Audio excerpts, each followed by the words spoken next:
this is a fragment of a Triceratops horn. When we pulled it out of the ground, it fragmented, and then of course we've had to continue to fragment it in order to do analysis of it.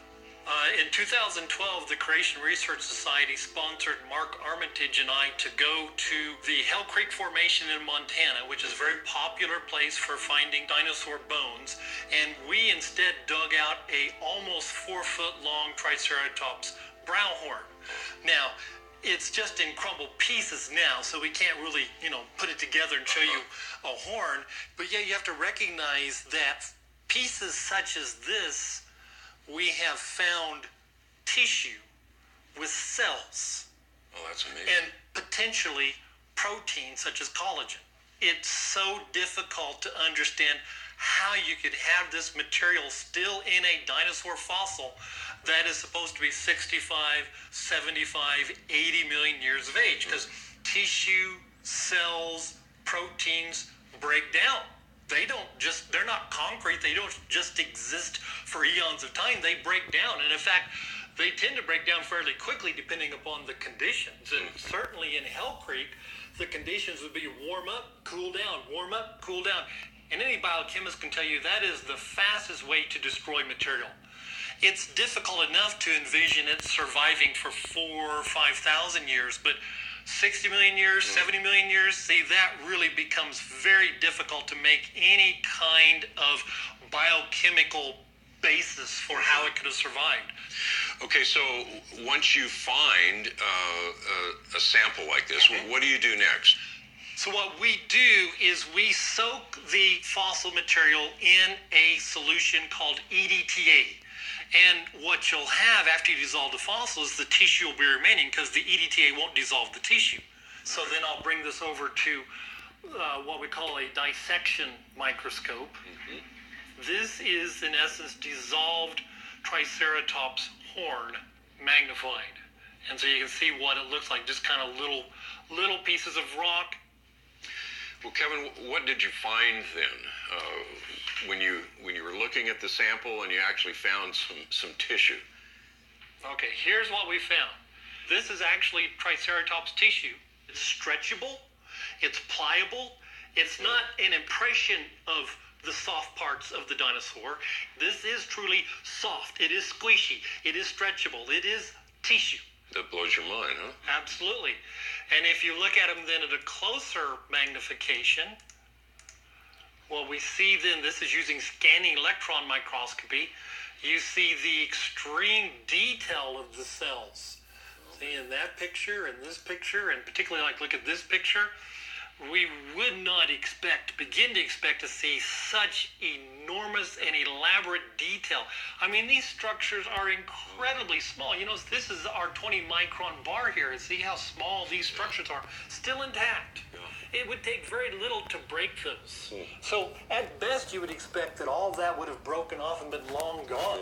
So that has to have shaken up the scientific community.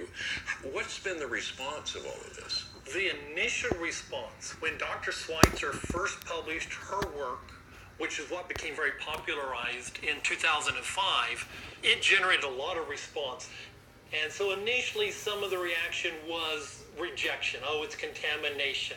That's not really dinosaur, and it's bacteria, because bacteria can look kind of strange sometimes. So you had a lot of proposals of what it could be.